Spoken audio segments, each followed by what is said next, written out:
Assalamualaikum warahmatullahi wabarakatuh. Perkenalkan, nama saya Mita Mahdalila L, Stambuk L131199192 dari Fakultas Kehutanan Universitas Tadulako. Saya akan memaparkan materi mengenai ekonomi pengelolaan getah damar. Judul jurnal kami itu pemanfaatan getah damar oleh masyarakat di Kelurahan Kedamin Hulu, Kecamatan Putus Sibau Selatan, Kabupaten Kapuas Hulu. Latar belakangnya, HHBK atau hasil hutan bukan kayu berasal dari bagian pohon atau tumbuh-tumbuhan yang memiliki sifat khusus yang dapat menjadi suatu barang yang diperlukan oleh masyarakat, yang dapat dijual sebagai komoditi ekspor ataupun sebagai bahan baku untuk suatu industri. Tujuan dan manfaat. Tujuan dari penelitian ini yaitu untuk mengamati pemanfaatan getah damar oleh masyarakat Kedamin Hulu, serta menganalisis hubungan antara pemanfaatan getah damar dengan tingkat pendapatan, tingkat pengetahuan, dan tingkat kosmopolitan. Sedangkan manfaatnya diharapkan dapat memberikan data dan informasi mengenai fungsi dan kegunaan getah damar, sehingga dapat menjadi acuan dan pengelolaan serta pemanfaatannya oleh masyarakat setempat. Pemanfaatan getah damar oleh masyarakat di Kelurahan Kedamin Hulu. Dari sampel yang didapat itu ada klasifikasi menjadi 3 kategori, yaitu kategori tinggi, sedang, dan rendah. Di sini ada produk olahan dari getah damar, yaitu lem dan tepung, seperti pada gambar. Kemudian, diagram alir ekonomi pengolahan getah damar.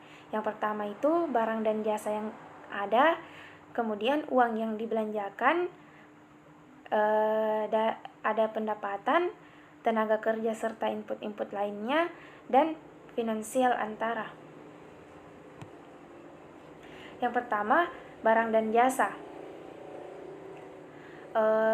Barang dan jasa pada masyarakat ini umumnya memanfaatkan hasil hutan bukan kayu atau HHBK, yaitu getah damar.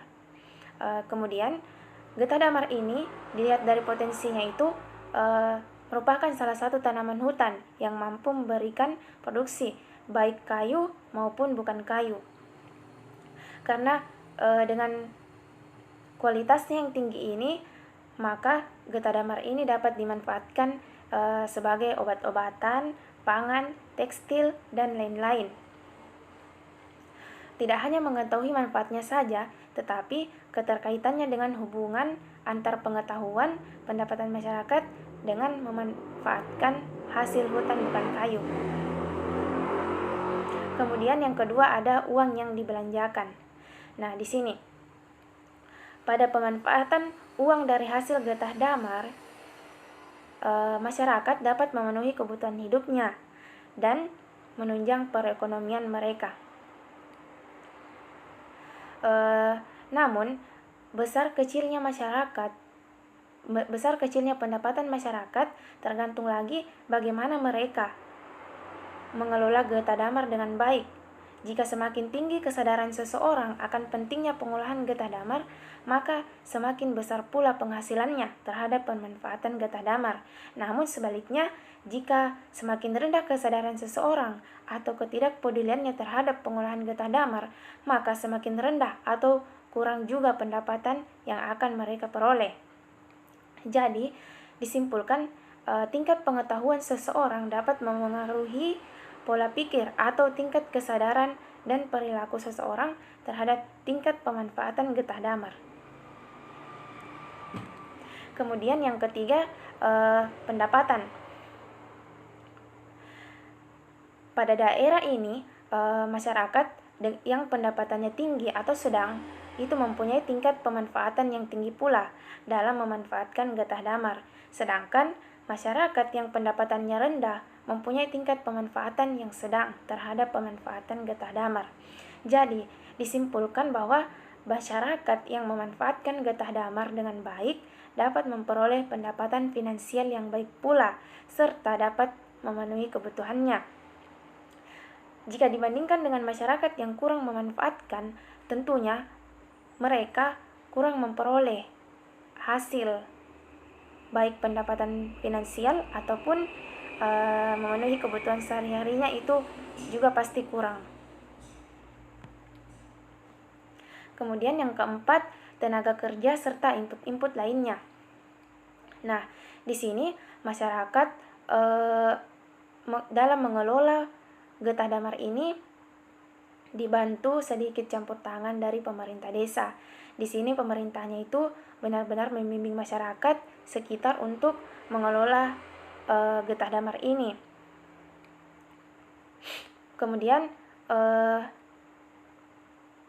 dengan mengelola getah damar ini, masyarakat dapat menunjang perekonomian mereka. Tapi sesuai lagi dengan banyak atau sedikitnya yang mereka kelola. Jika banyak, maka mereka akan memperoleh pendapatan yang banyak pula. Tapi jika sedikit, maka pendapatan yang dihasilkan itu juga pasti kurang. Nah, di sini masyarakat tidak memperoleh campur tangan dari perusahaan tertentu untuk memanfaatkan getah damar ini. Jadi mereka dapat dengan leluasa memanfaatkan getah damar di wilayah mereka sendiri. Kemudian dalam pengumpulan getah damar ini juga tidak memerlukan alat yang rumit, sehingga masyarakat dengan mudah mengolahnya.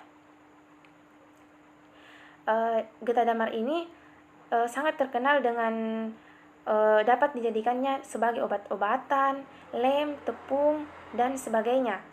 Jadi dapat disimpulkan di sini bahwa masyarakat dan pemerintah itu saling menguntungkan. Kalau dari segi pemerintahnya itu pemerintah diuntungkan dalam hal ada masyarakat yang mengelola getah damar tanpa mereka harus turun tangan langsung untuk mengelolanya. Sedangkan masyarakatnya itu mereka memperoleh keuntungan dengan mengelola getah damar dan juga memanfaatkannya. Di sini ada yang kelima, finansial antara. Di sini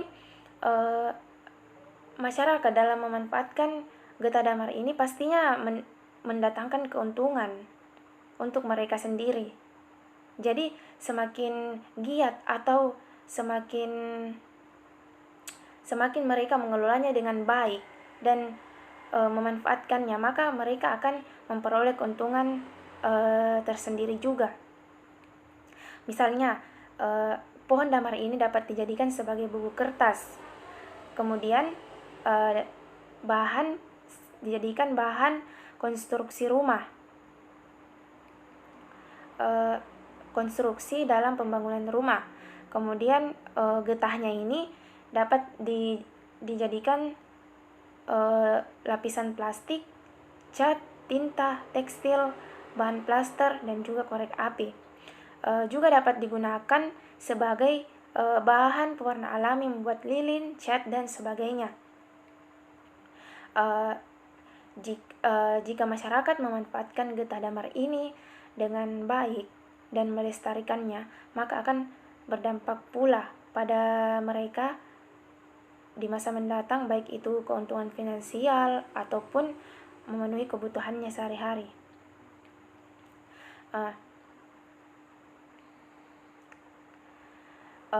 Juga sudah dijelaskan pada slide sebelumnya bahwa di sini perusahaan itu tidak ada campur tangan dalam mengelola getah damar ini. Jadi masyarakat itu tidak perlu lagi membayar pajak kepada siapapun. Jadi keuntungan yang mereka peroleh itu untuk mereka sendiri yang telah mengelolanya.